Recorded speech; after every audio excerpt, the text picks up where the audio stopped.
반갑습니다. 실전창호입니다. 제가 이제 실리콘 쏘는 법에 대해서는 제가 차근차근 나름대로 누구나 조금 관심 있게 생각을 조금 해보시면 셀프로 웬만한 실리콘은 다 전문가 모습 뭐 그렇게까지는 아니더라도 충분히 가능하도록 영상을 준비를 했었습니다.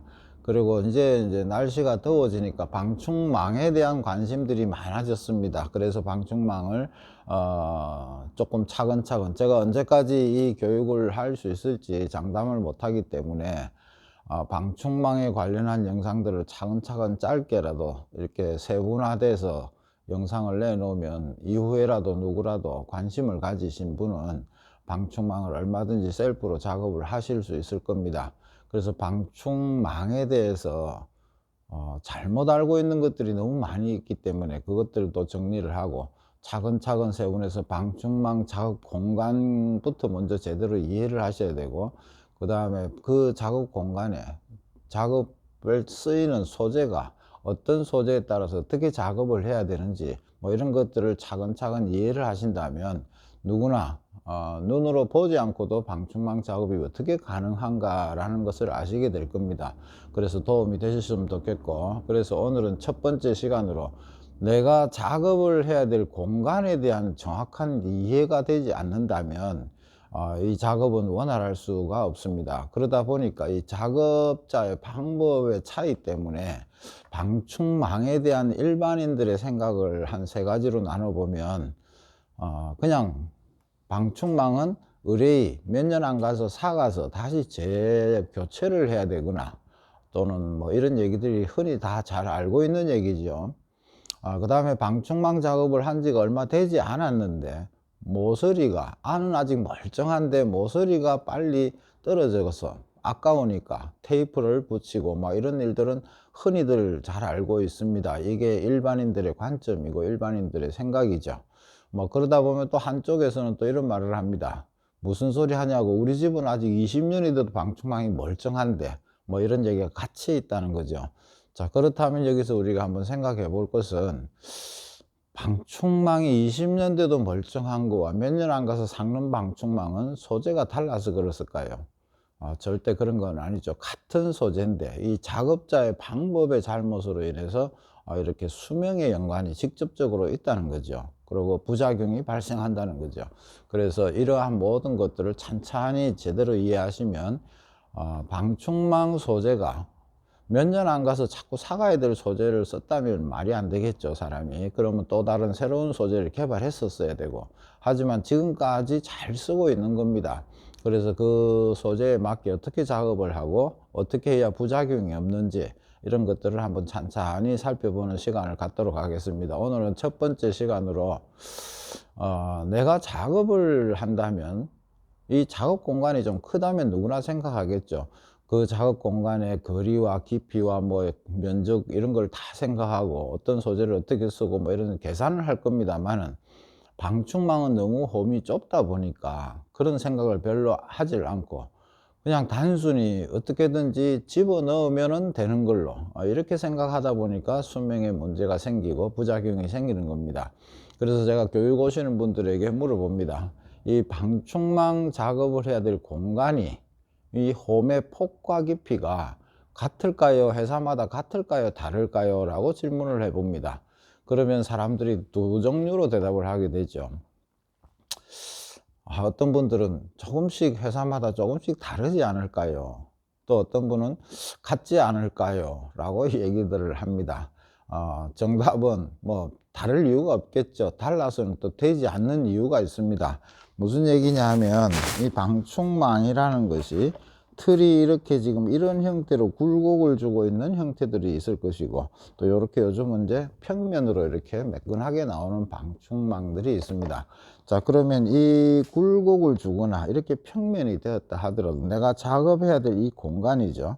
이 공간이 좁다고 해서 무작정 집어넣고 밀어 넣는 것이 아니고, 이 홈의 폭과 이 폭과 깊이라는 것은 어느 회사나 할 것 없이 같을 수밖에 없습니다. 왜 같을 수밖에 없냐 하면, 이 스크린, 알루미늄 망이든 스텐망이든 이 두께가 있습니다. 이 두께와 그 다음에 이 보조 작업으로 탈거를 막기 위한 이 고무 가스켓의 이 지름과 이 두께가 있습니다. 이 두께에 정밀하게 맞춰 뒀기 때문에 어떤 회사든지 간에 이 두께와 고무 가스켓의 두께 때문에 홈의 폭은 일정하게 같아야만 된다는 거죠.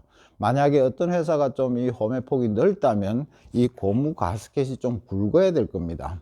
또 어떤 회사가 좀 홈을 좀 좁게 했다면 고무 가스켓이 아주 얇아야 될 거고 이렇지는 않겠죠. 그래서 이 홈의 폭과 깊이는 다 같다는 걸 먼저 이해를 하셔야 되고, 두 번째로 이 홈의 폭이라는 것은 이 만들어질 때 초창기 때 처음에 만들 때 이렇게 굴곡을 준 모습에는 한 세 가지 정도의 뭐 큰 의미가 있습니다.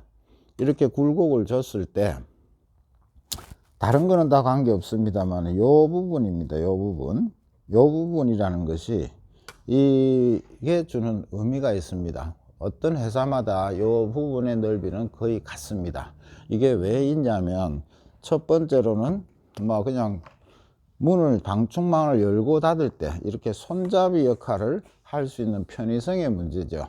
뭐 이것은 뭐 작업하는데 크게 도움이 되는 얘기는 아닙니다만은 그렇게 하시면 되고, 두 번째, 이 방충망의 이 여분이 이게 이렇게 있다는 것은 무슨 얘기냐면은 자를 때 이걸 따라 자르면은 반듯하게 자를 수 있습니다 라는 의미입니다. 자, 그리고 이게 여기를 따라 자르게 되면 결국 무슨 얘기가 또 따라 붙겠죠. 여기를 따라 이렇게 자르게 되면은 여분을 처음에 작업을 할 때 여분을 이만큼만 내주시면 정확합니다 라는 의미를 갖고 있습니다. 그것은 제가 다음 영상에서 증명을 해 드릴 것이고, 자, 그렇다면은 우리가 이게 홈의 폭과 깊이라고 했는데, 폭을 나타낸다고 했는데, 이게 지금 보시면은 이 부분보다, 눈에 보이는 이 부분보다 이 부분이 좀 넓어 보입니다. 그런데 이걸 제가 홈의 폭이라고 그랬습니다. 그러면 어떤 게, 이게 더 좁고 이게 넓은데 왜 이게 홈의 폭이라고 했느냐? 단면도를 보시면은, 이렇게 방충망 홈의 이 단면도를 보시면 위에 부분이 뭔가 이렇게 앞을 이렇게 차단을 이렇게 해 놓은 게 보일 겁니다. 이렇게 차단을 해 놓은 부분이 여기 보이실 겁니다. 카메라 잘 보이지 않을지 모르겠지만, 이렇게 차단한 이유는 나중에 고무 가스켓이 빠져나오지 말라고 이렇게 입구를 이렇게 막아 놨기 때문에 위에서 보면은 이렇게 좁아 보이지만 실제 홈의 폭은 밑에 보이는 요 넓이죠. 요 넓이는 지금 여기 이 넓이하고 지금 같다는 얘기죠. 요거를 먼저 정확하게 아셔야 됩니다. 그래서 보시면은 방충망 작업을 하면 한 3단계 과정을 거치게 되는데요. 이렇게 홈이 있다면 종류별로 스크린이 이렇게 놓여지게 되겠죠. 이렇게 놓여지고 첫 번째 단계가 이렇게 놓여지고 두 번째 단계가 지금 요렇게 지금 안으로 안착이 되고 세 번째가 요렇게 지금 안착이 된 다음에 여기에 지금 가스켓이라는 고무가 이렇게 들어차면은 작업이 일단락되고 끝나는 거죠. 그러다 보니까 제가 얘기한 것이 이 여분의 문제죠. 여분을 얼만큼 더 썼어야 되는가 하는 이 결정을 하는 데 있어서 여분의 의미가 요 홈의 폭만큼만 두면 정확하게 될 것입니다 라는 이런 의미를 갖고 있습니다. 또 자를 때도 저 재단선을 따라 자르면 반듯하게 작업이 된다는 얘기죠. 그 다음에 여분을 만약에 뭐 적게 두는 분은 없을 겁니다. 불안해서. 여분을 조금 많이 두게 되면 이렇게 삐지고 나오겠죠. 그럼 이 삐지고 나온 부분을 처치를 해야 되는데 이 부분부터가 이제 부작용이 발생하는 그런 문제들이 됩니다. 그래서 오늘 첫 번째, 이 영상이 길면 별로 많이들 안 보시더라고요.